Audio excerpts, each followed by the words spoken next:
안녕하세요. 파이팅 체이스 최정규 대원입니다. 오늘은 새벽에 쓴 서명과 관련한 이야기를 나누려고 하는데요.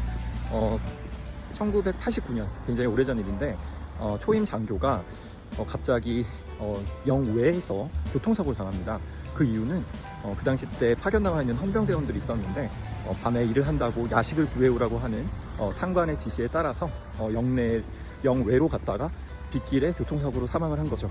그 당시 때 이 사건과 관련해서 군에서 조사를 진행을 했는데, 일단은 사고가 영외에서 있었기 때문에 그 무단이탈 아니냐라고 하는 의혹도 있었지만, 사실상 헌병들의 야식을 준비하러 간 거기 때문에 이 부분에 대한 공무상의 인과관계가 인정이 됐습니다.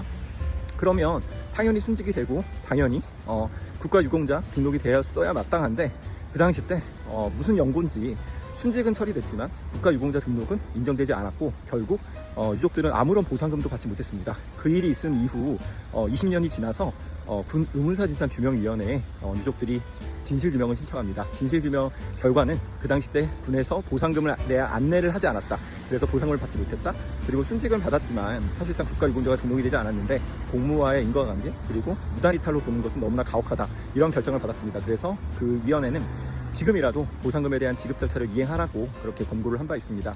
그런데 그 이후 군은 그 위원회의 결정을 따르지 않았습니다. 보상금도 지급하지 않았고 국가유공자 등록도 해주지 않았습니다. 그리하여서 뒤늦게 유족들이 국가배상 소송을 했는데 1심 결과가 이렇습니다. 네. 정말 너무 황당한데요. 당연히 유족에게 보상금에 대한 지급 절차를 안내해 줄 것은 당연히 의무라고 생각했는데, 그럴 의무라고 보기 어렵다, 단지 불친절했을 뿐이다, 그렇기 때문에 위법한 건 아니다 라고 하는 결과가 나왔습니다.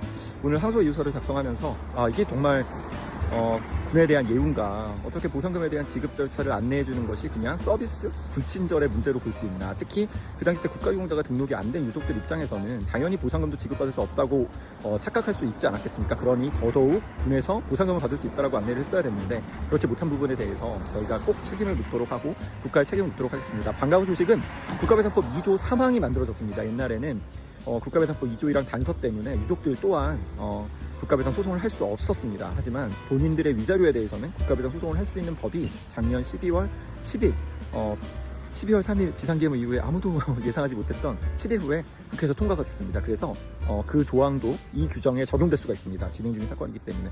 그래서 이러한 부분들을 잘 주장해서 항소심에서 꼭 승소하도록 하겠습니다. 이상입니다.